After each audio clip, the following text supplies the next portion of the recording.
There's a version of procrastination that nobody really talks about, the kind that doesn't come from laziness, indifference, or a lack of motivation. It comes from the opposite.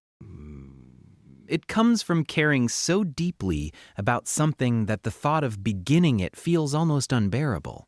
If you've ever stared at a blank page, an unanswered email, or an unstarted project and felt your chest tighten with something that wasn't boredom but something closer to dread, this is for you. What you're experiencing isn't a character flaw.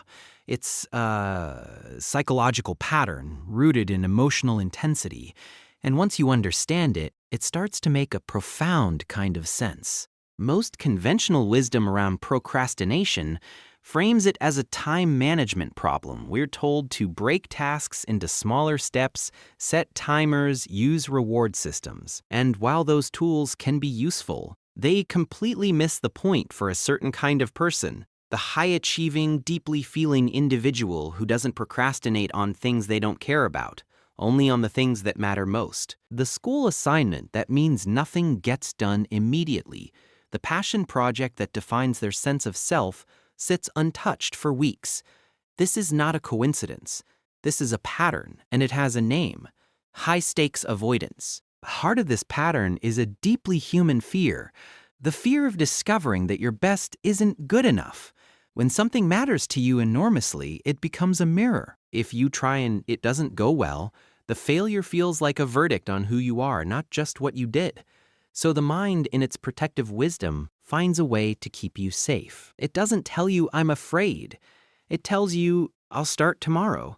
It tells you, "I need to be in the right headspace." It tells you, "I just need a little more time." And slowly, the thing you care most about becomes the thing you never quite begin. Psychologists sometimes refer to this as self-handicapping, a phenomenon where people unconsciously create conditions that give them an excuse if things go wrong. If you procrastinate and then fail, you can tell yourself it was the procrastination that caused it, not your ability.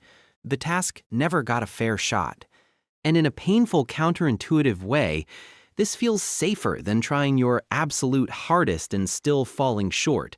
The person who never truly begins can never truly fail, but they also, quietly and heartbreakingly, never truly live the life they imagined. This pattern often takes root in childhood, in environments where love or approval was conditional on performance. Perhaps you were praised lavishly when you succeeded and met with disappointment when you didn't. Perhaps you grew up in a family where excellence was expected as the baseline, and anything less was quietly treated as a source of shame. Over time, you internalized the belief that your worth is tied to your output, that what you produce is a measure of who you are. And if that's the equation, then producing something imperfect becomes an act of self-exposure. It becomes proof of insufficiency. In adulthood, this shows up in specific and recognizable ways. The writer who has a brilliant novel in their head but can't seem to start the first chapter. The entrepreneur whose business idea is fully formed but who keeps researching instead of launching. The artist who fills notebooks with ideas but never quite finishes a piece. The professional who waits until the last possible moment on the proposal they care about most, and then produces something frenetic and breathless that never reflects their actual capability. In each case, the depth of the care is exactly proportional to the depth of the avoidance.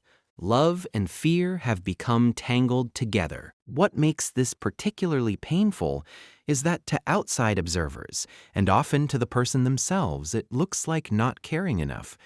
It looks like laziness. It invites the very criticism that the pattern was designed to avoid.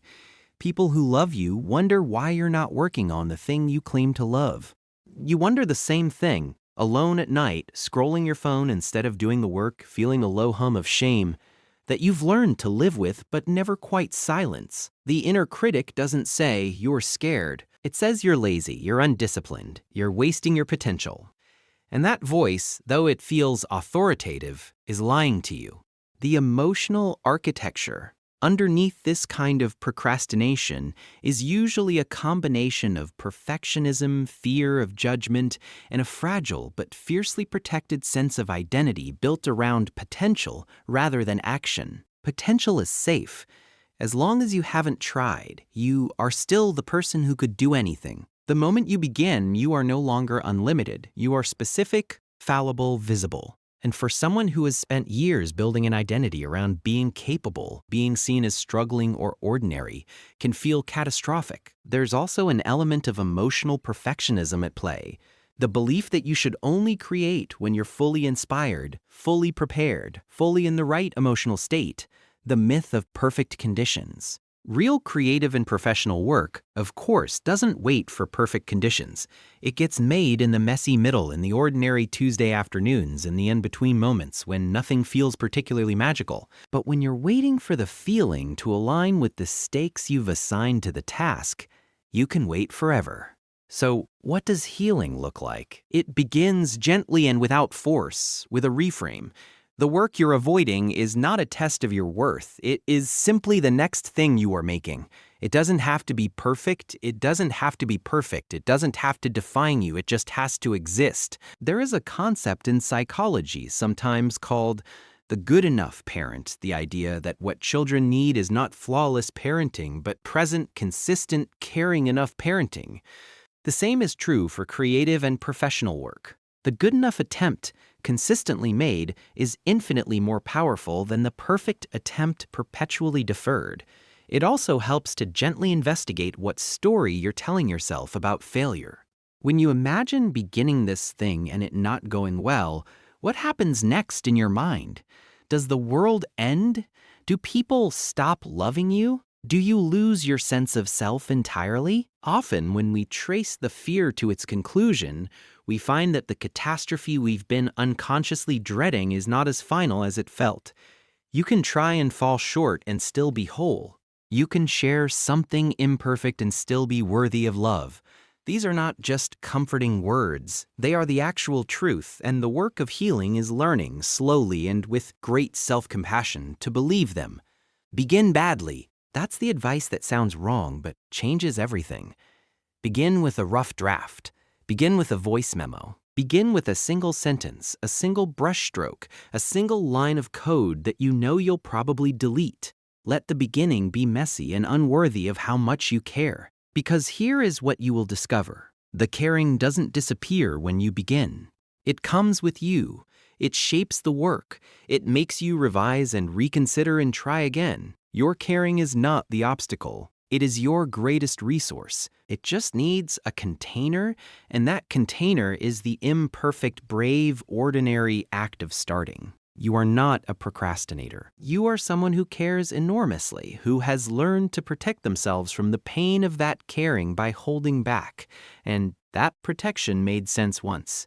It may have even served you, but you are ready now for something more than safety. You are ready to make the thing. Not because it will be perfect, but because it is yours, and because the world genuinely needs the specific work that only you, with all your feeling and all your depth, can bring into it.